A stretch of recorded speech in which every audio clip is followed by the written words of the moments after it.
Grab your cup of coffee. Sit down for a story. Let's all go exploring. Making it after 40. Making it after 40. Making it after 40. Hello, friends. Welcome to the Making It After 40 podcast. I am your host, Lisa Rodriguez. I am an actor and writer who is still trying to make it after the age of 40. On this show, we explore what it means to be an artist trying to make it as a middle-aged person. Today's episode is a really special one. My guest is Marnie Temple. Marnie runs an artist residency with her partner, Jim, in British Columbia, Canada. But all of this came about after the passing of her husband, Andrew. As one can imagine, after losing Andrew, Marnie had to ask the question, what next? And that answer turned out to be buying some land in the wilderness and creating a space for artists to decompress, find themselves, find new work, or maybe just find community. The reason this episode is so special is that Marnie approached this conversation in such an honest and vulnerable way. I feel so honored that she was comfortable reflecting on how the residency came to be, the process of grief, and learning how to answer that question, what next? We also talk about her experience of being a biracial woman adopted into a white family, finding a connection to her history and culture as an adult, and embracing a part of yourself that was dismissed in the past. Like I said, we really get deep and connect in such a special way. So thank you again to Marnie for showing up in such a real way for this conversation. And thank you to Eric Moscapetis for introducing us. And if you're loving the show, please don't forget to rate or write a review. It's a free and easy way to support the work that I'm doing, and it would mean a lot to me. Now, please enjoy this episode with Marnie Temple. All that stuff out, so... Yeah. I didn't think that Eric could sound that good all the time, so. Okay, I'm just kidding. It's not nice. I'm going to leave that in. I think he'll appreciate that. Oh, so Marnie, it is so nice to meet you. Like you had just mentioned, Eric referred you to me, and I checked out your website, checked out the Empire of Dirt.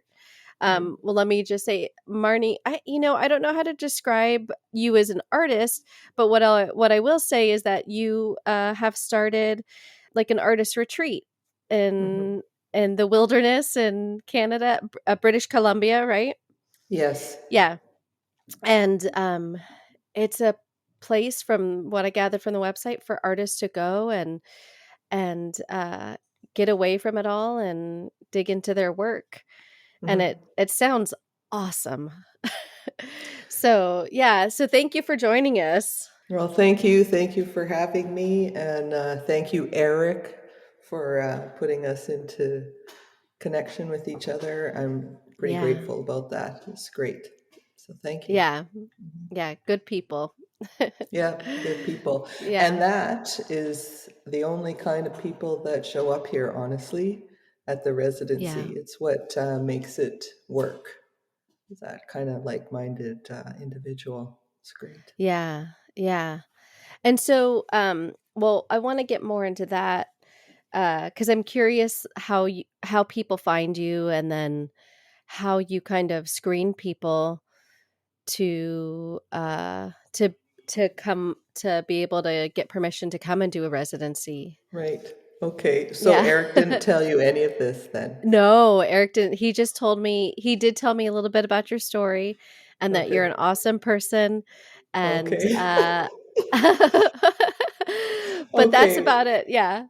Got it. Yeah. Well, Eric we're just, we act small town, I guess, because we were having a very low profile. And we're on Instagram, maybe 10 or 15 posts. I mean, it's so lame. But Eric came across one of our posts, and he contacted us and wanted to interview us. Okay. To see if it would be a good match for him to come with. That sounds like Eric. That sounds right? like Eric, very, very confident and very much like, I need to make sure you're a good fit for me. Are you good That's enough for right. me? Yeah. Yep. And you know what's great about that is that everyone should do that anyways, right? Yeah. Like if you want to be somewhere and have it be meaningful, it is more meaningful when it is a good match. It's not Yeah. just a place. So, anyways, Eric calls us, Jim and I, and we're in an interview with him. We interview him as well. And we agree that he and Mia come here for a couple of weeks. And they said that they were just coming to just relax, right? Hmm. Maybe reflect on their practice. It was a good time for them at that time to just think about what they were up to. Nothing was on their slate. So they show up here and they're relaxing. I'd see them around and they're walking, doing little day trips. And then all of a sudden they start making work Yeah. a lot. And they were, well, Eric was laughing about it because, we get here to relax and then now we're just drawn to make work. And so after Mm. they created some work, they moved it into another place to return, and they did a workshop here, and we had a small exhibition with their work. And it was such a Yeah. great introduction to professional artists that are devoted to their practice. And yeah, he's really like the staple for me. And then a year Yeah. later, I'll just tell you this one other story about Yeah. Eric. Yeah. Yeah. Please. I call him up, or I'm texting him. I'm not calling Yeah. him. I text him, and I said, Eric, I gotta fill the residency this year. So this is January. I'm going to invite one artist every day for 20 days. So could you please send me a list of artists that you would recommend? And he does, and some of them are. I was just so petrified of reaching out, but that's the only way this thing was going to work is Yeah. if I did. Uh-huh. And so I did it, and then we were full. We had 39 guests that year. Oh my Some of them gosh. repeat artists, but it was the best exercise, that I do not need to do that anymore. Yeah. I still invite artists, do some research, but mostly it's through word of mouth. Just Yeah. like this interview, it's Yeah. because people connect, and sometimes people have a bad attitude about networking. Mm-hmm. When you show up somewhere, you want to network. Yeah, I'm going to have a great this or that. Yeah. But networking can work in a really positive way. Yeah. Yeah. So that's the short of it. Yeah, I agree with that 100%. I think the biggest mindset shift is with networking is not thinking about it as like, I'm going to go and schmooze and like, Mhm. turn on my cool guy mode. Yeah. And Yeah. like, you're going to like me. I Hmm. think it's just doing things that you like and being around people that you like. And then, like you just said, like when you have a friend who introduces you to another friend, you kind of know, like, okay, well, they've already been vetted by this person. Hmm. Hmm. Uh, or, or it's you go and you do some activity that you really enjoy, and that person also really enjoys it. Oh, and then guess what? It turns out they also write, and then Hmm. you're networking, but really you're part of the hiking club or Yeah. whatever it is that you like to do. Yeah. Yeah. Yeah. Yeah. It's way more authentic too, right? The Yeah. interaction, and it becomes more meaningful because you're not pretending to be something else to make Yeah. this work. So yeah, I love that. Yeah. That's the magic for me here. And also, we would not have artists show up here that were not comfortable with nature. Yeah. Like we're pretty. It's not remote. Well, it would be remote for somebody who's coming from a large city of 1 million Okay. people or more. But you have to be okay with you know nature, wildlife, Yeah. trees, quiet. Yeah, Yeah. yeah. But it looks like from what I can see, it looks like you guys have electricity and I'm assuming Oh, running yeah. water. This, So, yes, now we do. So we got here, we bought the place in 2010, and then in 2018 we moved here permanently. And we lived in one of the studios for 4 years without oh, running wow. water. Okay, I Oh, just wow. without running water. And Yeah. as this show says, making it after 40, I'm 57. Yeah. So at 53, I was using an outhouse, creating a bath, like Jim and I would create a bath in our studio, boiling water. It was interesting. And it Yeah. was in 500 square feet, Nice. 4 years. So now we're in the house. This house we Uh-huh. started building 2 years ago, and yeah, we have electricity. We always have. I mean, since Yeah. we started the Yeah. process. Mhm. So did you guys so you say you and Jim, is Jim your partner or Yes, Jim is okay. my partner. Yes, we've Yeah. been partners since 2008, and probably shortly after we started spending time together, we both had this kind of dream about making a difference with the art community. We didn't know what it would look like, but mostly it was, well, we had some ideas about a residency, but Yeah. it's really organically moved into where it is now. Mhm. Yeah. That's really neat.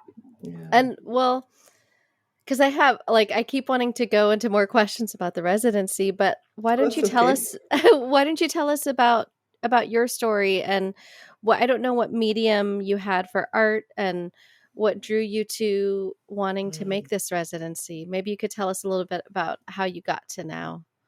Okay. Well, I graduated with my BFA in 1988, Mhm. and my partner at that time, who later became my husband, uh, practicality was pretty important, like Yeah. being having a practical life. So I then did my education degree. So I was teaching for almost 20 years. And I'm a pretty sociable person, so it was fun to be around other humans. Yeah. And then my husband passed away. He had terminal cancer and he passed away in 2007. Okay. And I was reminded of, I don't know, I was reminded of what life, what life can be, you know. Yeah. Yeah. It's quite a significant experience, you know. Yeah. So, and we had two children together. Anyways, at that time, I just wanted to return to art making, and so Mhm. I quit teaching. But I didn't know what I was going to do. I had totally divorced myself from the art community in Calgary, in Alberta. Yeah. Um, I don't know. So I was remaking myself. I was just Yeah. remaking myself. So I meet Understandably. Jim. Yeah, I meet Jim. We travel. Um, we talk about what matters to each other. And then we took this leap to, like to connect as a couple and Yeah. or be partners in life. And so we decided to make this residency. There's 30 acres of raw land. There's nothing here, nothing. A Yeah. lot of stumps because it had been logged. And so that was the start of it all in 2010. Mhm. Oh, wow. Yeah, it was a fun commitment, and each studio, we have 3 studios. Each studio was created in the spirit of always imagining ourselves as artists in the building and how we would feel. So where windows were placed, this sounds so pragmatic, but it really isn't. It's like how a bird builds a nest. They don't just go Yeah. put it anywhere. They they Yeah. do think about it. And Yeah. that's the same with these studios. Yeah, and where they were placed on the property, how you would feel when you're in the building. One is really close to the valley, so you see all the mountains.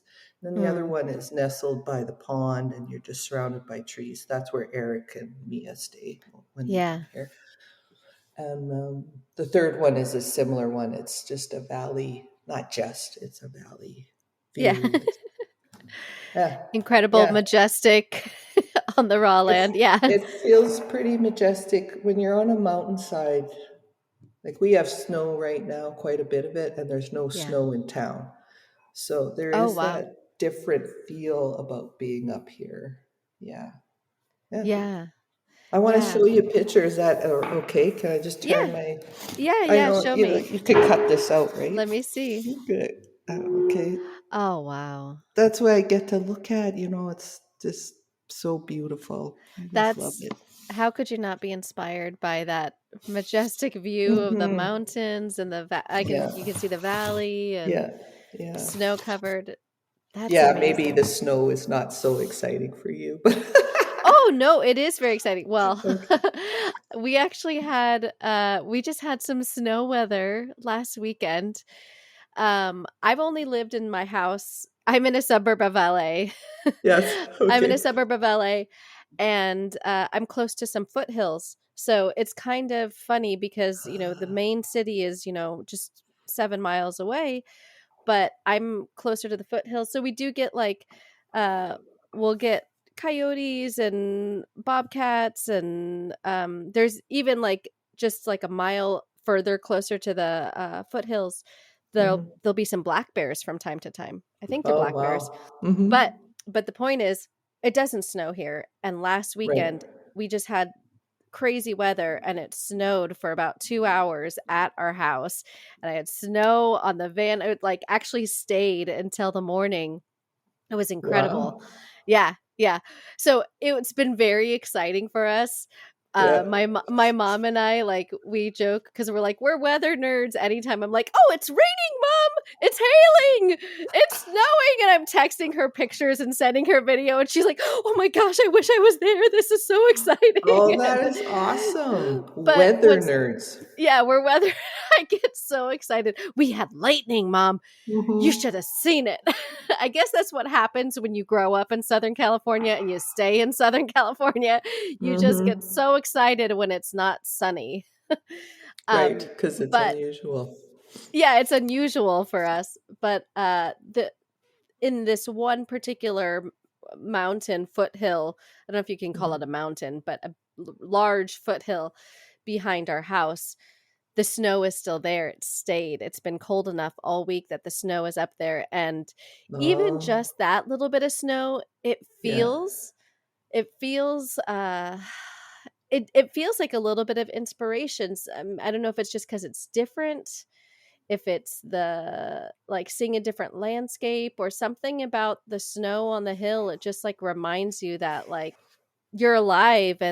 and things can be unpredictable. I don't know why. It's just snow, but to me it's like, wow, look at how beautiful the mountain looks right now. Every day when I'm driving around town and I can look over and Hmm. see, yep, there's still some snow there. I don't know. Hmm. To me it's cool. I'm with you on that, and what it does for me, I suppose, is remind me that I'm not the boss. Yeah. Like, Mhm. if it wants to snow, it's going to snow. If it wants to blow some trees down around here, it's going to do that. And nature, yeah, I'm not the boss of nature. I'm not in charge of it. Yeah, it reminds you that, yeah, we're not in charge. We don't have control. Nothing makes you realize how fragile our society is, Hmm. like losing power. Hmm. Hmm. The minute Yes. we lose power, I'm quickly reminded that, oh, I can't do anything that I take for granted. I can't Hmm. watch some TV. If your laptop runs out of battery, you're done. You don't have any more Hmm. internet because you don't have Wi-Fi. You can't even take a hot shower. No, So, no, yeah. you can't. Yeah. Yeah. I know it distills life into a very simple form. And I think most people just forget about that, you know? Yeah, we Yeah. do. Yeah. Especially when you live in the city, you just forget. And then Hmm. you get a nice weather event and you're quickly reminded how Hmm. dependent Yeah. we Yeah. are and how fragile our society is because all it Hmm. takes is losing that electricity and everything that we take for granted is gone. Yeah. Yeah.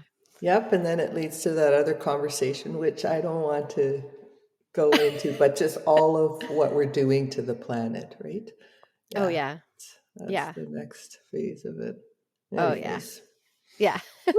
Well, let moving me along. let me get back into the residency. I'm curious from okay, so you and Jim set out to provide a space to help the artist community and help them find, I don't know, find their art, dig in deeper, restore. Hmm. Um when you first set out to do this, was this something that you guys had to fund yourself, or were you able to get grants from the Canadian government, or how? Because that's such a huge, it's a noble undertaking, it's a huge undertaking, and it's a financial undertaking. It is. And you know what, Lisa? Thanks for asking. No, I mean it. There are so many people I know they're curious. They never ask. Oh, really? Yeah, they don't ask. And I'm thinking, well, who am I for them not to ask or to feel Uh-huh. afraid to ask? Or maybe it's just a societal thing. Yeah. So I know it's weird, right? We started this thing and we didn't even have a house here. Who does that? Who does that? So when Andrew passed away, we had, I had an insurance policy, Mm. and I was warned by so many people that it's like, oh, this is so awful. Someone is listening to this, they will find it like, what? You're comparing it to that? But it's Oh, similar to winning a lottery. And yeah. people just don't think about what's going to happen to them after that. And you're really stressed, like you, Yeah. so stressful. So the policy sat in reserve for a year. So I Mm-hmm. wanted to try to think about what I was doing, and I wasn't teaching, and I didn't know if I could go back. It wasn't my love. I didn't want to go back. Yeah. I'm making this into a long story. I'm so sorry. Oh, Um, no. We have so, time. That's okay. what this podcast is for. The stories. Share the stories. Okay. Yeah. So, and that was quite a discussion for Jim and I too, the whole thing. Anyway, so we purchased this property here, Yeah. and it's, there's a little, there's water on this land. And we had Yeah. to remove or create this kind of place for it to exit because Oh, it was okay. very marshy. Oh, yeah, yeah, And yeah. this one night, Jim was here and I was still in Calgary, and he opened up part of the land so that the water could move from one area and slowly, not drain out completely, but just Yeah. redirect itself. And so we Yeah. call that, oh, I don't know if this is too personal. Anyways, we call it the Andrew Smith Street. That's my husband's name. Oh, So when I walk over there on that part of the property, well, I think of Andrew often because it really is his legacy, even though he doesn't know that. It's his passing, uh, quite, it's what has allowed this to happen. Yeah, without, I'm and it's, yeah. I'm getting emotional Oh, here because I that's was, that's really beautiful. mhm. Yeah, and he was a computer scientist, not an artist, but he did always want to live in the country. Yeah. Anyways, that's what happened. That's what I chose to do. I didn't go traveling the world. I didn't go buy property here and there. I Yeah. chose to settle here, and I hope in some cosmic way he's aware. Yeah. Yeah. I well, I like to think that we do have some sort of afterlife, so I'd like to think that he's aware. Mhm. Um and I don't see it as distasteful that you compare it to like winning the lottery. I think I have two other guests who have lost a husband or partner, significant partner, and they both spoke about it. One of my guests, what's funny is that after her husband died, there were a number of connections that happened, Mhm. one of them being her now husband, was a result of her taking her first husband's music, and like taking it to this person, and ended up finding a new relationship with this person. So it's Wow. kind of like Mhm. he led her to this new Mhm. partner who's now her Mhm. now husband, and her first husband, and she never had any kids together, but then she ended up having kids with her second husband. And so I do feel like sometimes there's little nuggets, and then Mhm. just the episode that was released this past week, my guest shared he had lost his significant partner, and he talks about how I don't want to misquote him, but something to Mhm. the effect of like you don't want to say that like there's a reason that they passed or anything like that, but you Mhm. can say that I can find my joy after they've passed. And Yeah. so, from him coming out of the darkness of losing his partner, he's now living his life with joy, find intentionally finding the joy and less Mhm. fear because he's been through it. So he's not Mhm. afraid to like Yeah. go, like it's changed the way that he approaches his life.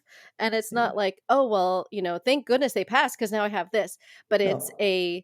it's a like, okay, well, they passed and now I have this. Mhm. Uh so I hope I didn't misquote him. But so I think it's okay to look at like, well, what can I salvage of myself, Mhm. and what can I see that I have that I didn't have before? Yeah.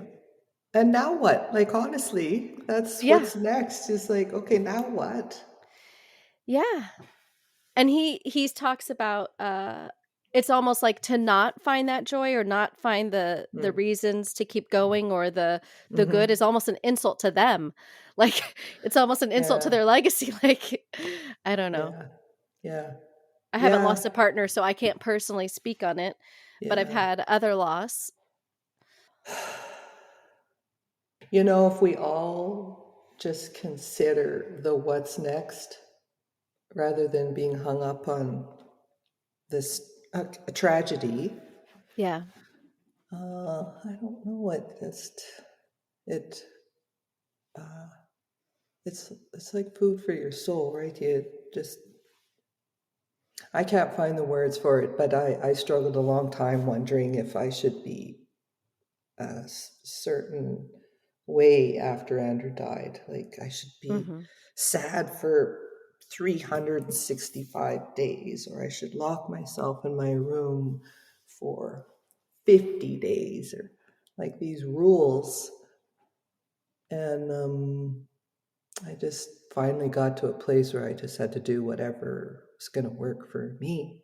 Yeah. And people were always going to say whatever they wanted to say. I could not Yeah. control that.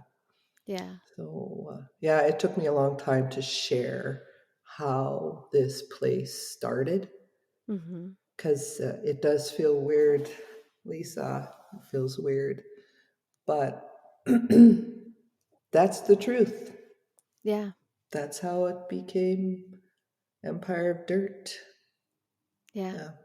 Well, I think it's a beautiful story, and I think it's a beautiful legacy that Andrew was able to give. And Mm. I love that you have the stream, because like I said, like I do believe that there is some kind of afterlife or energy or whatever it is. And so Hmm. even if his spirit is not like, you know, it like in another place, uh the spirit of his energy and his soul can like feed the land, and Yeah. this, Yeah. And I'm just getting this right now. I'm just remembering this about Andrew. His MO or whatever, his computer science, right? So he had this right. other term for himself. It was called running water. I just remembered that. Oh I have my to tell gosh. Jim. And Jim's the one Yes. that named it and created this kind of moment for us. But yeah, running water. Yeah.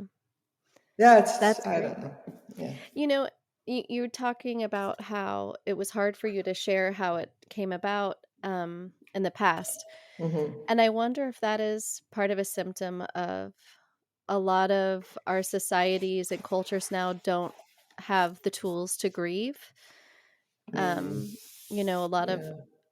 traditional, uh, like either religious cultures or um, indigenous cultures had certain ways to grieve, and there were tools. And I don't know that we always incorporate those into death these days. Hmm. And so I wonder if, finding this land and building the land could have also been a process for grieving Yeah. and working some of that out. Yeah. I like that. Well, it feels good to me. Yeah. Well, that's all No, that matters. seriously. Yeah. Yeah. He's been gone for so long, 15 years now. Yeah. And I still am reminded of his significance. You Yeah. know? Yeah, it's really beautiful. Yeah. Okay. Okay, let me start asking you about your artists. Oh, okay, okay. This has been really beautiful and really deep. I feel very I don't know if honored or special is the right word, that you are willing to open up with me and share about this, because these are the kind of conversations that I love. I'm just like, yeah, Oh, let's get that's deep. good. Let's get deep. But Well, that would be Eric too again. Probably sitting in the room somehow. He's probably laughing right now. Ah, oh yeah. Marty. Yeah. We got you to cry. We made Lisa Mhm. cry. We made Oh yeah. my God. Yeah. Yeah. Um so what kind of artists do you typically have at the compound or at the residency? Okay, well, I would say they are in some way, they're connected to the land, but they're also connected to themselves. Okay. Like there's a sense of self for them. Community, they have a good sense of community and care. So those are all attributes. I hear that, but Mhm. what you make is secondary to all this other stuff. Yeah. And Yeah. it just shows up in your work. Your work is an expression of who you are. I was just talking to an artist last night about socially engaged work or social engagement practices. And sometimes, even when the person says they're that, and what's missing is who they are, like their self awareness is missing, the work Yeah. is weak. Yeah. So, individuals who come here, I feel strongly about them being aware of who they are and what they want and their expression. And yeah, I just feel close to all these people already. Yeah. I do, even though we spent such small pockets of time. Yeah. There's that synergistic connection, I guess. So do artists bring like their own medium to like work, or I guess like you said, when Eric and Mia came, their goal was to just relax, but then Yeah, they found themselves making art. So I imagine you probably have a mixture of both with the artists who come to do the residency. Some maybe come to work on something, and maybe some just come to yeah. decompress. Okay. Yeah, you're right, Lisa. Like we've had artists show up here with canvases and brushes and paint, and then I know with Eric and Mia, they had their typical stuff with them, their computers and some lights. But then they had to borrow some things because they Yeah. started feeling this need to create. Yeah. And then we have one artist show up here and just wanted to visit, see the place, and then he stayed for almost 10 days. His car broke down, Oh and wow.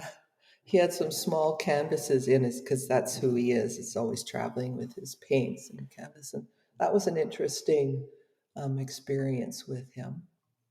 Not everyone shows up with the plan. Maybe the plan is just to reflect, and relax. Yeah. And at first, I was really against calling this place a retreat. So I want to just talk about that and have that Yeah, distinction. please. please. I feel like when you do a retreat, it's well, I have it like a, a spa, Oh, uh-huh. like that. And Yeah. but this is like a retreat. It is in that you are retreating from your other place where you create. And I just think that artists actually are incapable of not making. So even though they show up here saying they're just going to relax and reflect, there's things happening that will affect them later. Yeah. It's inescapable. Is that a word? Sometimes I make up Yeah. words. Is that right? That's okay. Yes. Yeah, yeah. I think that's right. I'll go with it. It's the cannot be avoided. It's so magical. That's it. When you Yeah. just get to leave. So it is kind of like a retreat. Why am I talking on about this? What did you ask me? Oh, no, you're fine. We were Okay. just talking about the residency, and you Oh, okay. you wanted to share about specifically how you had Oh, a dislike for the word retreat or the right. notion of retreat. Because I Yeah. think sometimes when people think of retreats these days, they think like there's like a purpose and we're Hmm. all going to do these activities together and Hmm. we're all going to find ourselves together.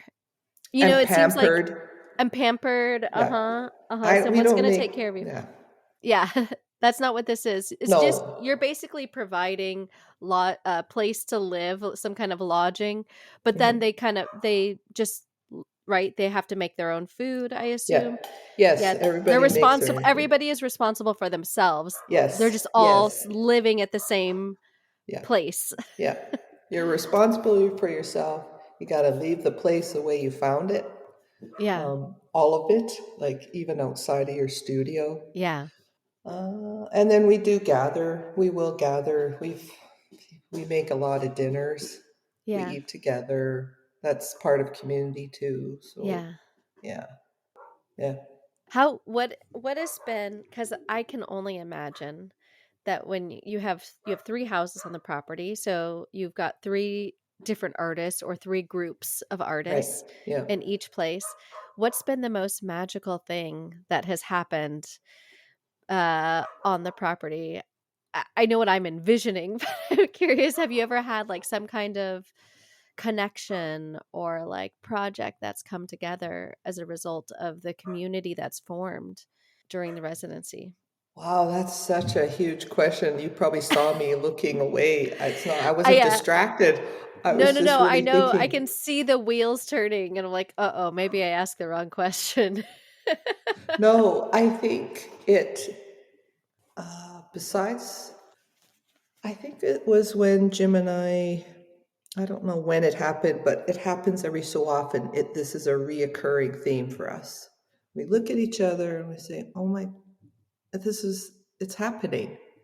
Like Yeah, people are really finding something. Ugh, sounds so altruistic. They're finding something for themselves, and there is it's working. I don't know what to say. It's just, I don't know, yeah, Lisa. That's a tough question. It's a really good one. I might have to come back to it, but that does reoccur for Jim and I. We turn to each other and say, wow, it's like we're surprised yeah, that the residency is working, yeah, that people come here and they find something for themselves that they didn't know they could see about themselves or their work.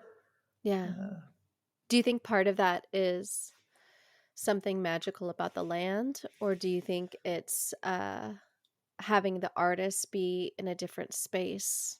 I think it's about the land. It's about the artist being in a different space. It's about us not having any kind of restrictions or requirements. Yeah, Like, can you do this so that we can do this? yeah, It's that freedom. And when you start your car to drive here, or however you're getting here, you do know that you're leaving so much behind, and yeah, that's pretty amazing feeling. So you already set yourself up. Yeah, yeah. yeah. And do you mainly have artists from Canada, or do you get people from all over? Oh, No, we mostly get Canadian artists. Yeah. But Yeah. I signed up for this emerging residency leadership symposium thing. Okay. And I met a few people there, but it was kind of thin. I just thought, how come we don't get to. Anyways, it's during COVID, so it's all on Zoom. What do you Yeah. expect is going to Yeah. happen? Yeah. Can't go and meet after the symposium is done for the day. Anyways, one of the individuals from the symposium connected with three of us, three women, and they're all Americans. I'm the only Canadian. Uh-huh. And we started meeting over Zoom from January, no, sorry, yeah, January 2022. And then Yeah. by around March or April, no, March, I said, you guys, you want to just meet? And they're like, yeah, Yeah. whatever. But, anyways, we met. They came here, they flew up to Spokane, and I picked them up and drove across because I'm really close to the border, like Okay. half an hour. So I picked them up in Spokane and we saw each other for the first time. Oh, I could have a little cry when I think of that moment. Oh. They're such beautiful women and they're all women of color. Uh-huh. And Lisa, that week that they spent here, my life changed. Oh, wow. It changed as a person, Yeah. as an artist. And so, what I was, this is another side story, but it's so interesting. I'm adopted, I'm a Uh-huh. biracial woman, Uh-huh. and I'm adopted. I lived in a small town in Alberta, small, like 500 people, okay? Okay. And we moved around to two other small towns, and there was a lot of prejudice and racism that I Mm-hmm. grew up with. And my parents didn't have any kind of skills to deal with it. It was like Yeah. sticks and stones all the time, they would say. Yeah. Words are just words, but words can mess you up. Yeah. Anyways, fast forward, I go to school in the city and then I move out here and I meet these women and they just like wake me up to who I am as a person of color. And I have Yeah. been reading so many books on identity and what it is to be a black person. It's Yeah. like so super new to me. I have honestly been, this is really bold what I'm going to say. Okay. So I have honestly been living as a white person. Yeah. And even though I would be called names that would contradict my belief in myself, Yeah. I just fought it. And these women, they just had me embrace it. I'm just so thankful I met them.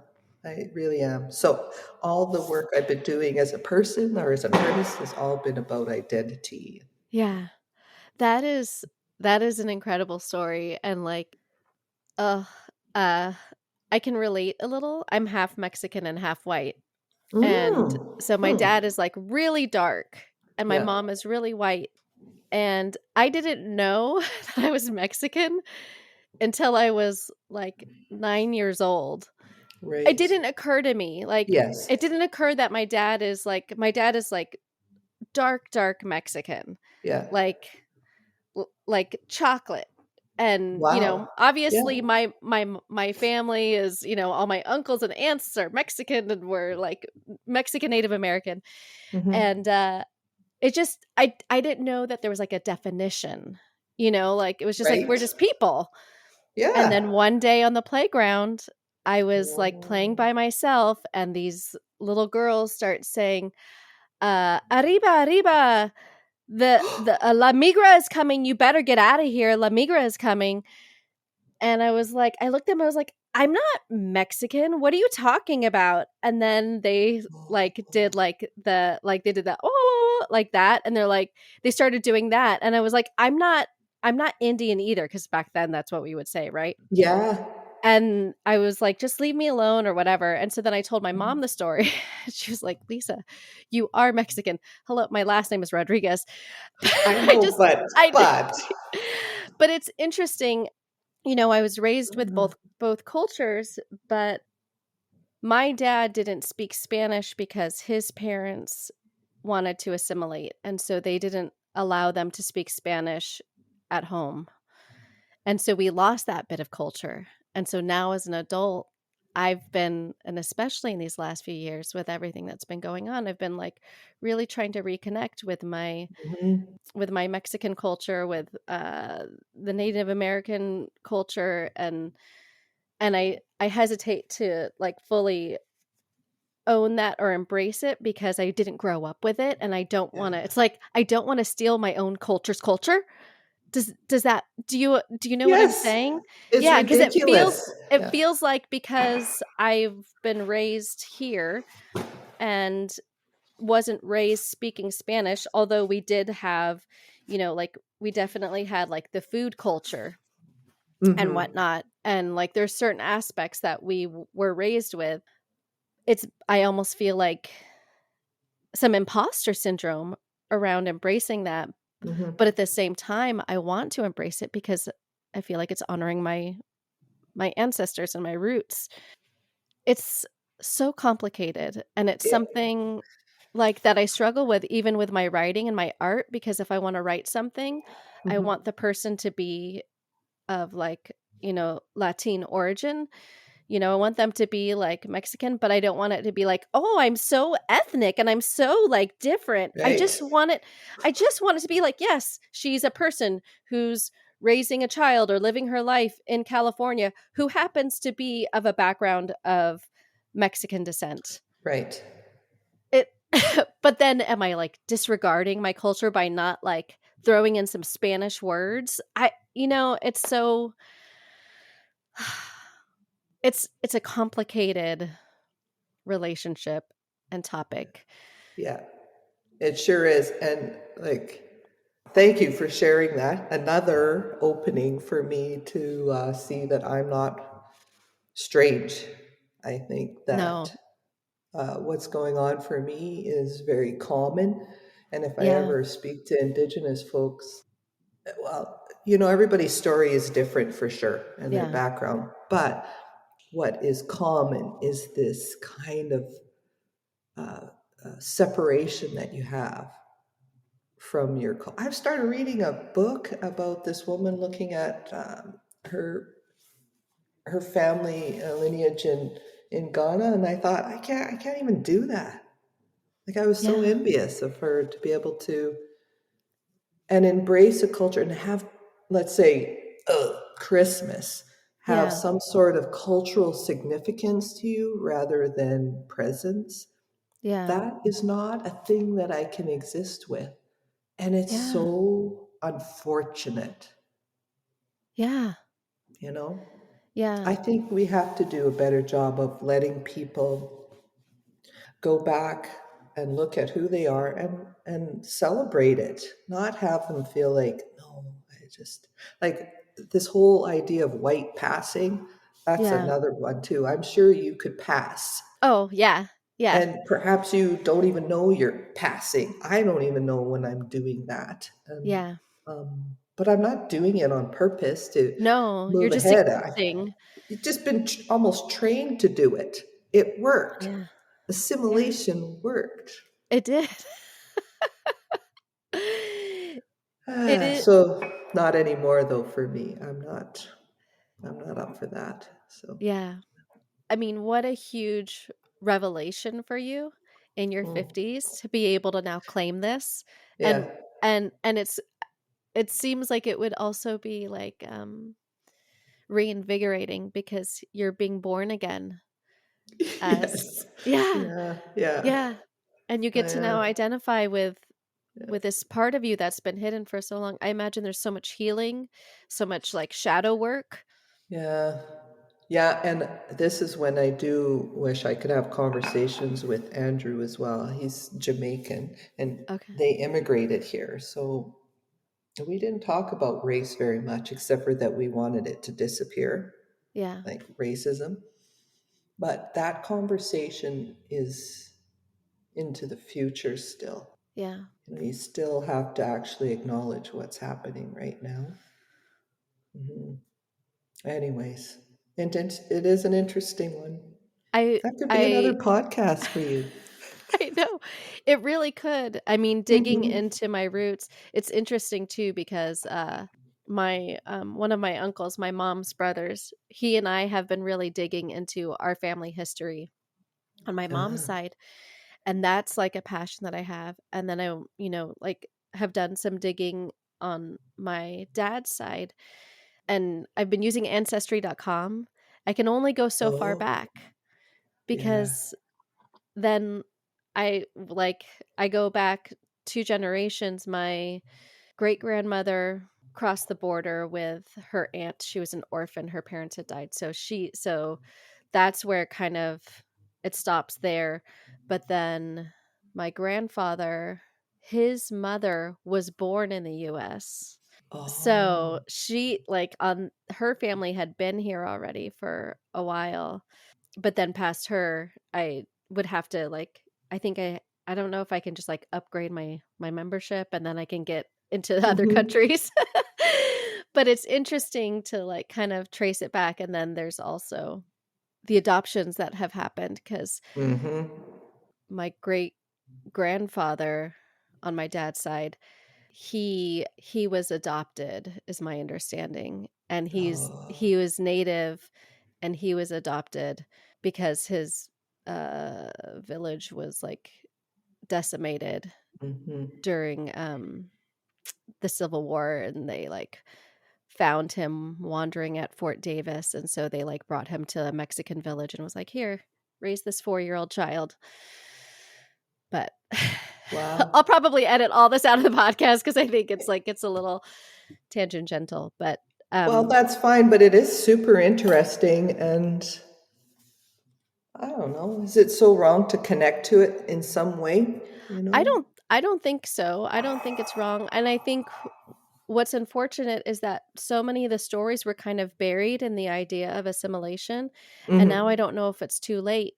And so these are stories and they're almost myths, and it's I think that my thought of like pulling it out of the podcast is like I don't have any proof or evidence that this is actually what happened, but this is my understanding of what happened. So it's like, am I Mhm. claiming a history that is not actually true to me? I don't know. Mm. Oh, I get that point, because sometimes that's important to people too, right? Yeah. But at the same time, at the same time, it is about a greater, it's a greater conversation and this other need to erase that direction for a human being. Like, I don't even know how to say it. When I was listening to Angela Davis a while back on some interview, and she was saying all she could go back to was to her grandmother. Yeah. What? Because they didn't have any records. Yeah, because That's you were just chattel. So we don't yeah. need records for the likes of you. Yeah. But unbelievable, unbelievable. That's awful.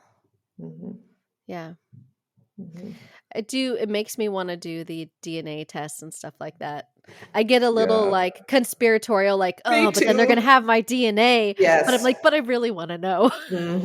I know. So then it's about, I don't know. I Yeah. think I'm going to try it the old fashioned way and just do the research. Yeah. But I and forgive me if I'm speaking out of place, but I feel like it would be really nice for you to have like a woman of color mentor. Like I feel like you yeah. need like a matriarchal mentor Hmm. to support you during this time while you're excavating this identity and reconnecting, and someone who could tell you that it's okay and that Yeah. yes, you belong. Hmm. Yeah, you belong. Oh, that's so funny. That's part of my MFA application was the Ah, whole thesis proposal is about belonging. And I do have a mentor. I mean, I haven't actually shared with her that she is that, but I hold her in my as a heart mentor, as yeah. a mentor. And that's Felicia. She's from Chicago. So she's one of those three women that showed up. Oh, And that's the other beautiful. two, they mentor me in different ways too. We're all so similar. Yeah. Yeah, yeah. I love it. This is what's Oh, fun about growing up. No, yeah. seriously, is I feel free enough to explore these hard conversations without worry or concern about what the other person is thinking or saying. I just have that freedom.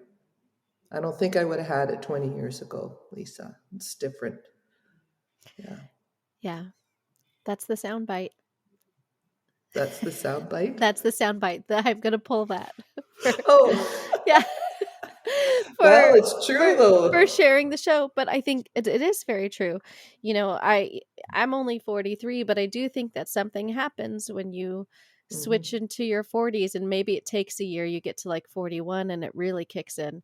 Hmm. But the idea that you you're tired of holding back or protecting other people's feelings, and that's not to say that you're going to be a jerk. It's No, just that's about right. speaking your truth when it's appropriate, and then also knowing myself better. I think the knowing myself better has been Hmm. significant for me. Hmm. And maybe not for you, but there would have been some of it for me is this looking good, like feeling that I need to look like I have my act together Oh yeah. or my shit together. Like Yeah. just I have it going on. I know what's going on. I'm sure of everything, but really, Yeah. Yeah. It's okay to come in with a beginner's mindset and to humble yeah, yourself. yeah. Well, that's having your shit together. If with the beginner's mind, you could still be that. Yeah. Yeah. Yeah. That's true. Yeah. Hmm. Yeah. This has been so awesome. And Eric was absolutely right in connecting us. This has been really, really special and I'll even say magical. Um, Mm. I do ask my guests two questions. My first question is, what advice would you have for the budding artist, whether they're a young person or they are in their Oh, middle age and yeah. finally digging in and doing the thing that they've always wanted to do? I have the cliche right here, and it's like follow your heart, but I really mean it. I Yeah. mean it. Like if you just want to call so and so and talk to them and see what happens, just do it. Like just do it. I do that now. If I Yeah. want to do something, I messed up this grant. I'm so mad. And I thought, I'm just going to call them and ask them to make a special concession for me. Yeah. But I would never do that. Anyways, I just think that so cliche. Time is short, but it really is. Yeah. And just, it's the only currency that you're truly in charge of is time. Mm. So if you can run it the way it works for you and you feel better about what you're doing, use it. Yeah. Yeah. I love that. Time is the only currency that you're really in charge of. That's true. Yeah. Your Okay. time. Yeah. And then my next question is, what does making it mean to you now versus maybe when you were younger? What does success look like to you? Oh, just being in charge of myself. Like, honestly, Yeah. it's just, I've made it now because I do consider what comes out and how I say it. I want to be responsible for what's coming out of my mouth, Yeah. but I don't want to withhold anything. Like Yeah. people, it's so much better when you know what you're going to get from a person. You know, like the truth, Yeah. it's so beautiful. And when it's missing, it stops you from sharing freely or fully as well. So Yeah. that's when I knew I'd made it because I've arrived to a place in my life that I can responsibly say what I need to say in any given time, or at least do my best, you know? Yeah. Hmm. Yeah, not money. It's not No. that. No. Or being uh, a famous XYZ. It's not that stuff. It's Yeah. personal power, I suppose, in another way. Yeah. Okay, Oh, rambling. I do that sometimes. Sorry, Lisa. no, rambling is great because I think sometimes rambling leads to the thing that you're trying to convey, right? True that. Yes, that's very Yeah. true. It Yeah. doesn't always come out exactly how you want it to or intend it to. And then sometimes in the rambling, it's like creating art, right? Like you first start making this like little sculpture and it's like, that's not quite right. Let me mess with it. Let me try this. Let me add Yeah. that. And so I think sometimes rambling, it's like I'm trying to find the right words. Yeah. Right. Yeah. Well, Can I talk now go ahead. freely? I mean, Yeah, sure. I'm really thankful that you asked me to do this, and I was worried when we didn't connect right away Uh-huh. that I messed that up because I was just stuff was happening. So thank you for being okay with my tardiness in Oh the yeah. beginning, and I have this meant a lot to me, and I love always reflecting on what's going on. And Yeah. you had that happen for me today, and thank you. And I hope we get to actually meet again. I might send you texts, like little images or Okay. something. Yeah. Just on the, you don't have to do anything with Yeah. them. It's just this other way of connecting. But yeah, thank No. you. Thank you, Yeah. Lisa.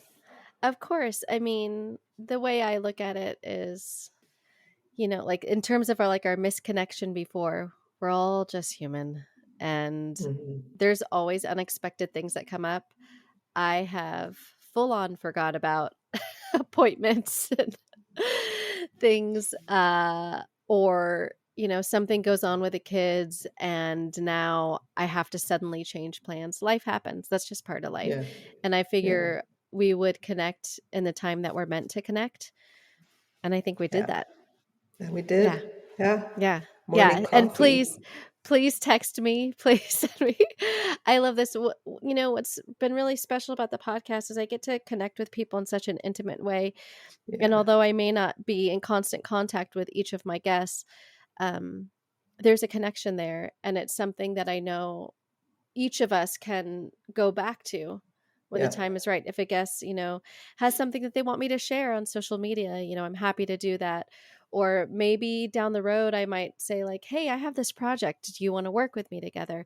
And I Mm, feel like there were two guests that I ended up connecting. Like without me, I just said like, "Hey, I think you guys should talk to each other. Here's each mhm. other's email address." So, and like I know like now the like one is going to see the other one's show, and so I do think, Wow. yeah, I do think that that is something that is really special about this podcast, so that there are a Mhm. lot of connections that are being made. And you for me, maybe one day I'll come up and have a residency and write some scripts or something. Yeah. Yeah. Yeah, no, exactly. And how you just described your podcast, that's how I could describe the residency too. Yeah. It is exactly the same, different format, but the same thing. Yeah. Yeah, so great. Yeah. It's really Yeah. cool. It's Yeah. neat to get to be a part of something like that. Yeah. Yeah. Yeah. Yeah. You've Well, arrived. Me yes. too. Woo. Well, All Marnie, right. thank you again for your time and for your energy and your words. Thank you. This has been really special. So thank you so much. Thank you. Nice to meet you. It was nice to See meet you you too. another time. Yeah. Okay. Thank you all for listening to this week's episode. You can check out the Empire of Dirt Residency, empireofdirtresidency.ca. Yes, that's CA because they're in Canada. Guys, don't forget that. Or follow Empire of Dirt on Instagram at Empire of Dirt Residency. All of this is linked in the show notes, as always. If you're enjoying the show, please don't forget to rate, review, and subscribe wherever you listen. Also, please share the show with your friends and family. Word of mouth is the best way to get new followers. Be sure to follow us on Instagram at makingitafter40, the number 40, and to catch up on what I'm doing when I'm not podcasting, check out my Instagram at Lisa Rodriguez. Thank you all for listening and have an excellent week.